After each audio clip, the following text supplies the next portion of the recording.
በስመ አብ ወወልድ ወመንፈስ ቅዱስ አሃዱ አምላክ አሜን። ውድ የቀንዲል ዘተዋሕዶ ሚዲያ ተከታታዮች በያላችሁበት የእግዚአብሔር ሰላም ከእናንተ ጋር ይሁን።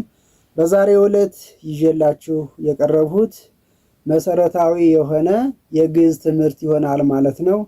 በቲክቶክ እና በፌስቡክ በተለያዩ ሚዲያዎች ግዕዝ መማር እንፈልጋለን፣ ግን ኑ ግዕዝ ተማሩ የሚል ጥሪ አይተን ስንገባ ክፍል 3 ክፍል 4 ክፍል 5 ደርሶ እናገኘዋለን።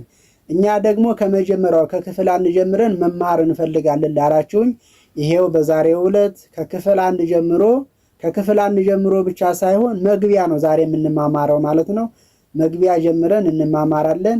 እግዚአብሔር መንፈስ ቅዱስ ሁላችንንም ያስተምረን። ወደ ዕለቱ ትምህርት ከመሄዳችን በፊት አዲስ የሆናችሁ ካላችሁ ሰብስክራይብ በማድረግ የቀንዲል ዘተዋሕዶ ሚዲያ ዩቲዩብ ተከታታዮች ቤተሰብ ሁኑ። አዲስ ያልሆናችሁ ሁልጊዜ የምትከታተሉ ደግሞ ላይክ ሼር በማድረግ ለወገኖቻችን ትምህርቱን እናዳርስ እያልሁኝ ቀጥታ ወደ ዕለቱ ትምህርት እመለሳለሁ ማለት ነው። እንግዲህ ሀገራችን ኢትዮጵያ በርካታ ቋንቋዎች ከሚነገሩባቸው ሀገራት አንዷና ቀዳሚት ናት ማለት ነው። ቋንቋዎቹን በአራት ወገን ከፍለን ስናይ የሴም ቋንቋ ቤተሰብ፣ የኩሽ ቋንቋ ቤተሰብ፣ የኦሞ ቋንቋ ቤተሰብ፣ የናይል ቋንቋ ቤተሰብ በመባል በአራት የቋንቋ ቤተሰብ ይመደባሉ ማለት ነው። ከሰሜን ሴማዊ ቋንቋዎች ውስጥ አንዱ ግዕዝ ነው። ግዕዝና ማነው ደግሞ ሁለተኛ ትግረኛ ይሆናሉ ማለት ነው። ትግርኛና ግዕዝ ብዙውን ጊዜ ተመሳሳይ ናቸው። አሁን እወ ስንል በግዕዝ እወ ማለት አዎ ማለት ነው። በትግረኛም እወ ሲሉ አዎ ማለት ነው። አሁን በግዕዝ ቁጥርን ስናይ አሃደ ስንል አሃደ ማለት አንድ፣ አሃዱ ማለት አንድ። አሁን አሃዱ የሚለው ተገቢሮ ሲሆን አሃደ የሚለው ደግሞ ገቢር ነው ማለት ነው። ወይ ደግሞ በእንግሊዘኛ ትምህርት ፓሲቭና እንደዚህ ምን ይባላል? ፓሲቭና አክቲቭ እንደሚባለው ማለት ነው። አክቲቭ የሚባለው ገቢር የሚሆን ወይም ደግሞ ተሳቢ የሆነ፣ ፓሲቭ የሆነ ደግሞ ተሳቢ ያልሆነ ተገቢሮ የሆነ ማለት ነው። እና አሃዱ ማለት ተገቢሮ ነው። አሃዱ ማለት አንድ ማለት ነው።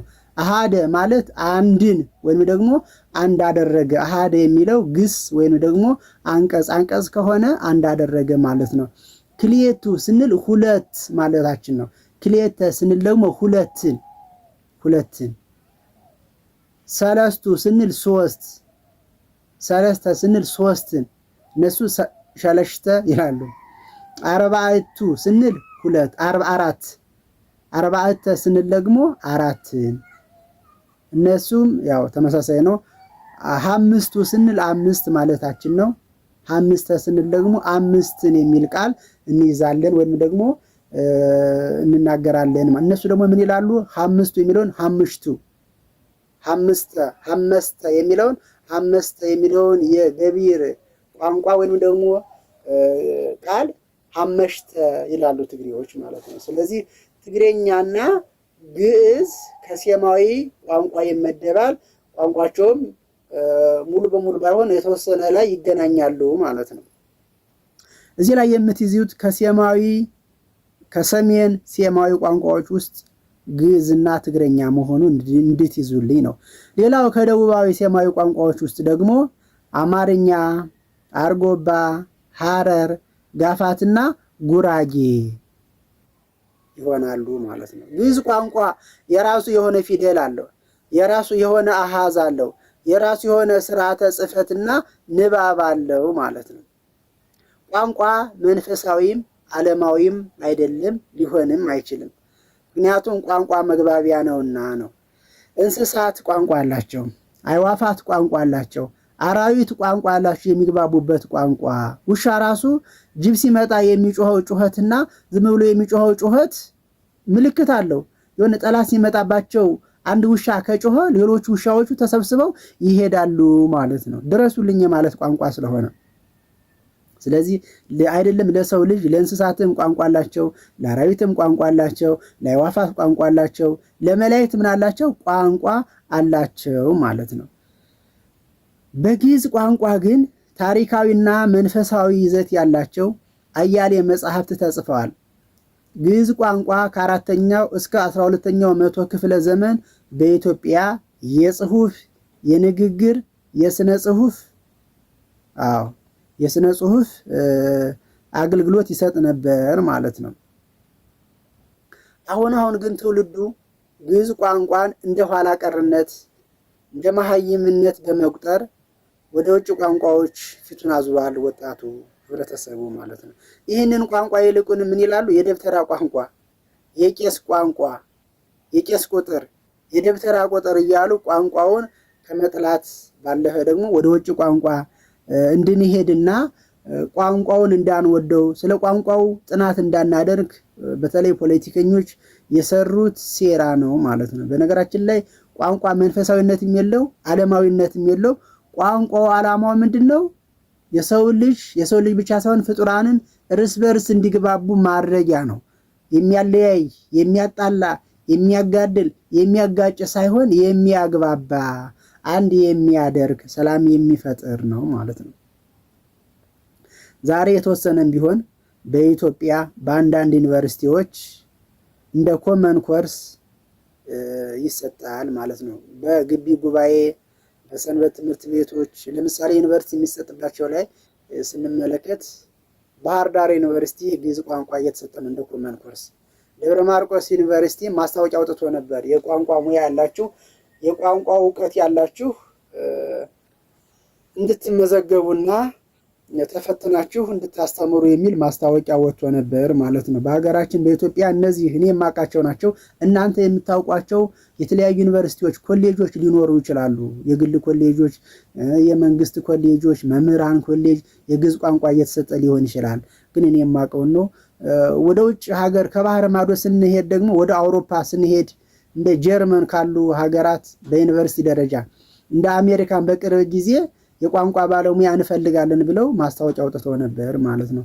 ለምንድን ነው የግዕዝ ቋንቋ በሌሎች ሀገራት ዘንድ ሳይቀር ተፈላጊነቱ የጨመረ ብለን ስናስብ የግዕዝ ቋንቋ ለጥናት፣ የግዕዝ ቋንቋ ለምርምር፣ የግዕዝ ቋንቋ ለትምህርት፣ የግዕዝ ቋንቋ ለስነ ጽሑፍ ጠቃሚ ስለሆነ ማለት ነው።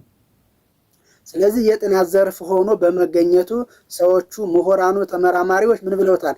ፈልገውታል ማለት ነው። የግዕዝ ቋንቋ መማር ለምትፈልጉ ግልጽ ባልና ቀለል ባለ ዘመኑን በዋጀ ስለማስተምር ቤተሰብ እንድትሆኑ አደራ።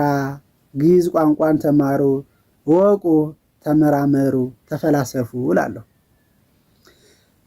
ብዙ ቋንቋ መቼ ነው የተፈጠረ? ብዙ ቋንቋ መቼ ተፈጠረ የሚለውን እስኪ እንየው። ቋንቋ አንድ ነበረ። እስከ መቼ ድረስ? ዓለም በሙቅ ውሃ እስክትጠፋ ድረስ ቋንቋ አንድ ብቻ እንደነበር መጽሐፍ ቅዱስ ይነግረናል ማለት ነው። ኦሪት ዘፍጥረት ምዕራፍ 11 ከቁጥር 1 ጀምሬ አነብላችኋለሁ። ሁላችሁም በጥሞና ተከታተሉኝ። ኦሪት ዘፍጥረት ምዕራፍ 11 ቁጥር 1 ላይ የዓለም ሁሉ ቋንቋ አንድ፣ ንግግሩም አንድ ነበረ። እንዲህም ሆነ ከምስራቅም ተነስተው በሄዱ ጊዜ በሰናዖር ምድር አንድ ሜዳ አገኙ። በዚያም ተቀመጡ። እርስ በርሳቸውም ኑ ጡብ እንስራ፣ በእሳትም እንተኩሰው ተባባሉ። ጡባቸውም እንደ ድንጋይ፣ ጭቃቸውም እንደ ዝፍት ሆነላቸው። እርስ በርሳቸውም ኑ ለእኛ ከተማና ራሱ ወደ ሰማይ የሚደርስ ግንብ እንስራ፣ በምድር ፊት ሁሉ ላይ ሳንበተን ስማችንን እናስጠራው ተባባሉ። እግዚአብሔርም የሰው ልጆች የሰሩትን ከተማና ግንብ ለማየት ወረደ። እግዚአብሔርም አለ፣ እነሆ እነርሱ አንድ ወገን ናቸው፣ ለሁሉም አንድ ቋንቋ አላቸው። ስንት ቋንቋ አላቸው? አንድ ቋንቋ አላቸው። ለሁሉም አንድ ቋንቋ አላቸው። ይህንም ለማድረግ ጀመሩ። አሁንም ያሰቡትን ሁሉ መስራትን አይተውም። ኑ እንውረድ፣ አንዱ የሌላውን ነገር እንዳይሰማው ቋንቋቸውን በዚያ እንደባልቀው። እግዚአብሔርም ቋንቋቸውን ለያየ፣ ከዚያም በምድር ፊት ሁሉ ላይ በተናቸው። ከዚያም በኋላ ከተማይቱንና ግንቡን መስራት ተዉ።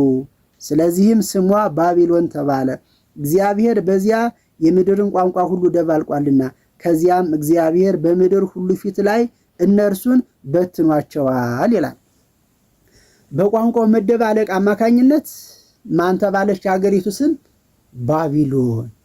ባቢሎን ማለት የተደባለቀ ከተማ ማለት ነው። ከዛ በኋላ አንዱ ጭቃ አቀብለኝ ሲለው ድንጋይ ያቀብለዋል። ድንጋይ ያቀብለው ሲለው ደግሞ እንጨት ያቀብለዋል። እዛው ባቀበለው ድንጋይ አናቱን እየመታ እርስ በርሳቸው ተገዳድለው ተጠፋፉ ማለት ነው። ይሄ ምንድነው? ሥላሴን ለመቃወም ስለተነሱ ነው።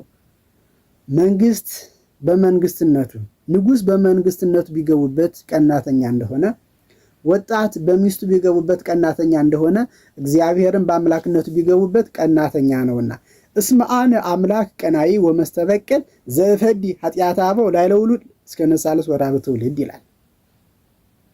እኔ አምላካችሁ እግዚአብሔር ቀናተኛ ነኝ ይላል።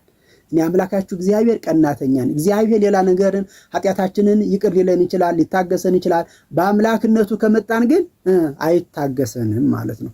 አዳምና ሔዋን በአምላክነቱ ስለመጡ አትብሉ፣ አታርጉ፣ አትፈጽሙ የተባሉትን ስለፈጸሙ ነው ሁለተኛ ሞት የሞቱ በሞተ ስጋ በሞተ ነፍስ ሊቀጡ የቻሉት ማለት ነው። ስለዚህ ዓለም በሙቅ ውሃ እስክትጠፋ ድረስ ቋንቋዋ አንድ ብቻ ነበረ። እስከማን? እስከ ኖህ ዘመን ድረስ ማለት ነው። የኖህ ልጆች ከተወለዱ በኋላ ከዛ በኋላ የቋንቋ መደበላለቅ መጣ፣ ተፈጠረ ማለት ነው። ስለዚህ ቋንቋ የተፈጠረው በማን ነው? በሰው ልጅ ነው የተፈጠረው ማለት ነው። አሁን በዓለም ላይ ያለው ቋንቋ ከዛ ወዲህ ነው የተፈጠረው ማለት ነው። የቋንቋ ምሁራን እንደሚሉት ከሆነ ቋንቋ ሰው እንደሚወለደው ሁሉ ይወለዳል ማለት ነው። ቋንቋ ምን ይላል? ክርስቲያኖች ቋንቋ ሰው እንደሚወለደው ሁሉ ይወለዳል። ቋንቋ ያድጋል። ሰው እንደሚያድገው ቋንቋ ያድጋል። ቋንቋ ይሞታል። ቋንቋን የሚያሳድግም ሆነ መግደል የሚችሉ በተለይ በሀገር ላይ መሪ ተብለው ኃላፊ ተብለው የተቀመጡት ሰዎች ቋንቋን መግደልም ማሳደግም ይችላሉ ማለት ነው። የቤተ መንግስት የሥራ ቋንቋ በማለት በማውጣት አሁን ለምሳሌ በኦሮሚያ ክልል ላይ እንደምንመለከተው በተለይ አዲስ አበባ ላይ እነ ከንቲባ አዳነች አቤቤ ምንድነው እንዲህ የሰው ቋንቋ ቢማር ምን ችግር አለው? ይሄ ከቅንነት እጥረት የተነሳ ነው ምናምን ትላለች። ይሄ ምን መሰላችሁ? ይሄ ሰው ኦሮሞኛ ቋንቋን እንዲያውቅ ፈልግ አይደለም። ኦሮሞኛ ቋንቋ ብቻ ሰው ሌላም ቋንቋ ማወቅ አለብን። ጉራጌኛ መማር አለብን። ትግሬኛ መማር አለብን። ሶማሌኛ መማር አለብን። አዎ አፋርኛ መማር አለብን። አማርኛ፣ ሁሉንም ቋንቋ ማወቅ አለብን። እነርሱ ግን ምንድነው ከብሔር ጋር፣ ከፖለቲካ ጋር፣ ከዘር ጋር፣ ከስልጣን ጋር ለማያያዝ ኦሮሞኛ የሚችሉ ናቸው እዚህ አዲስ አበባ ላይ የኖሩት። ስለዚህ ሌላው ሁሉ መጤ ነው ብለው ለማባረር ይሄ ከመደንቆር ወይም ደግሞ አለመብሰል በእውቀት አለመብሰል ነው እንጂ ቋንቋ ቢማሩ እኮ ህፃናቶች ልጆች ቢማሩ ምንም ነውር የለውም። ግን ቋንቋው የተንኮል ቋንቋ ነው። የተንኮል ቋንቋ ነው። ስለዚህ ሐዋርያት ራሱ በቋንቋ የእግዚአብሔርን ቃል ያስተምሩ ነበር ማለት ነው። ብዙ ቋንቋ ተገለጸላቸው። መንፈስ ቅዱስን ከተቀበሉ በኋላ ጴንጠቆስጤ በተባለው በ50ኛው ቀን በ50ኛው ቀን መንፈስ ቅዱስን ከተቀበሉ በኋላ ምን አይነት ቋንቋ እንደተገለጸላቸው የሐዋርያት ሥራ ምዕራፍ 2 ከቁጥር 1 ጀምረን እንመለከታለን ማለት ነው። 50ው ቀንም በተፈጸመ ጊዜ ሁሉም በአንድነት በአንድ ቦታ ተሰብስበው ነበር ይላል። ይህ 50ው ቀን የተባለ አይሁድ የሚያከብሩት በዓል ነው ማለት ነው። 50ው ቀን በሌላ ቃል ጴንጠቆስጤ ይባላል። ጴንጠቆስጤ ማለት 50ኛ ቀን ማለት ነው። 50ው ቀንም በተፈጸመ ጊዜ ሁሉም በአንድነት በአንድ ቦታ ተሰብስበው ነበር። ድንገትም እንዳውሎ ነፋስ ድምፅ ያለ ከሰማይ ድምፅ መጣ፣ የነበሩበትንም ቤት ሞላው። እንደ እሳት የተከፋፈሉ የእሳት ላንቃዎችም ታዩአቸው፣ በሁሉም ላይ ተቀመጡባቸው ይላል። እንደ እሳት የተከፋፈሉ የእሳት ላንቃዎችም ታዩአቸው፣ በሁሉም ላይ ተቀመጡባቸው። በማን ላይ? በሐዋርያት በሙሉ ላይ ማለት ነው። ሐዋርያት በተሰኙት ላይ ሁሉም መንፈስ ቅዱስን ተሞሉ፣ ይናገሩ ዘንድ መንፈስ ቅዱስ እንዳደላቸው መጠንም እየራሳቸው በሀገሩ ሁሉ ቋንቋ ይናገሩ ጀመር ማለት ነው። ምንን ተሞሉን ያለ? መንፈስ ቅዱስን ተሞሉ። ከሰማይ በታች ካሉ አሕዛብ ሁሉ በኢየሩሳሌም የሚኖሩ ደጋግ አይሁድ ሰዎች ነበሩ። ይህንም ቃል ሲናገሩ ሰምተው ሁሉም ደንግጠው ተሰበሰቡ። ሁሉም በየሀገራቸው ቋንቋ ሲናገሩ ሰምተዋቸዋልና የሚሉትን አጡ።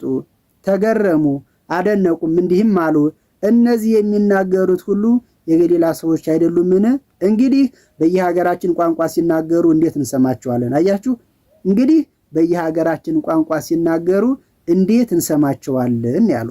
እኛ በተወለድንበት በጳርቴ በሜድ በኢላሜጤ በሁለቱ ወንዞች መካከል በይሁዳ በቀጳዶቅያ በጳንጦስና በእስያ በፍርግያ በጵንፍልያ በግብፅ በሊቢያ አውራጃ በቀርኔን የምንኖር ከሮሜም የመጣን አይሁድ መጻተኞችም ከቀርጤስና ከአረብም የመጣን እነሆ የእግዚአብሔርን ጌትነት በየሀገራችን ቋንቋ ሲናገሩ እንሰማቸዋለን። የማንንን ጌትነት? የእግዚአብሔርን ጌትነት፣ የእግዚአብሔርን አምላክነት ማለት ነው። ሁሉም ተገረሙ፣ የሚሉትንም አጡ። እርስ በርሳቸውም እንጃ ይህ ነገር ምን ይሆን ተባባሉ። እኩሌቶቹ ግን እነዚህስ ጉሽ ጠጅ ጠግበው ሰክረዋል ብለው ሳቁባቸው ይላል። ስለ ቃሉ የቃሉ ባለቤት አምላካችን እግዚአብሔር ስሙ የተመሰገነ ይሁን። ስለዚህ ሐዋርያት መንፈስ ቅዱስን ከተቀበሉ በኋላ መንፈስ ቅዱስ ስላደረባቸው መንፈስ ቅዱስ ምን ገለጸላቸው? ምስጢር ገለጸላቸው፣ ቋንቋ ገለጸላቸው ማለት ነው። ስለዚህ በዛሬው ዕለት ይህን ይመስላል። ቀጣይ ደግሞ ግዕዝን ማን ፈጠረ? ቅኔን ማን ፈጠረ? ግዕዝ ማለት ምን ማለት ነው? ቅኔ ማለት ምን ማለት ነው? ሰዋስው ማለት ምን ማለት ነው የሚለውን በስፋት የምንመለከት ይሆናል ማለት ነው። ያስተማረን የመከረን የገሰጸንና ያስተካከለን የአባቶቻችን አምላክ አምላካችን እግዚአብሔር ስሙ ለዘላለሙ የተመሰገነ ይሁን። ውድ የቀንዲል ዘተዋሕዶ ዩቲዩብ ተከታታዮች ያልገባችሁ ካለ ጥያቄ የምታነሱት ነገር ካለ በኮሜንት መስጫዋ ላይ ጫር ጫር አድርጉልኝ፣ እያየሁ መልስ እሰጣለሁ። በሌላ ጊዜ እንመለሳለን። ሰብስክራይብ ማድረግን እንዳትረሱ። ቤተሰብ የሆናችሁ ደግሞ ለጓደኞቻችሁ ላይክ ሼርን ማድረግን እንዳትረሱ። እግዚአብሔር ይስጥልን። ይቆየን።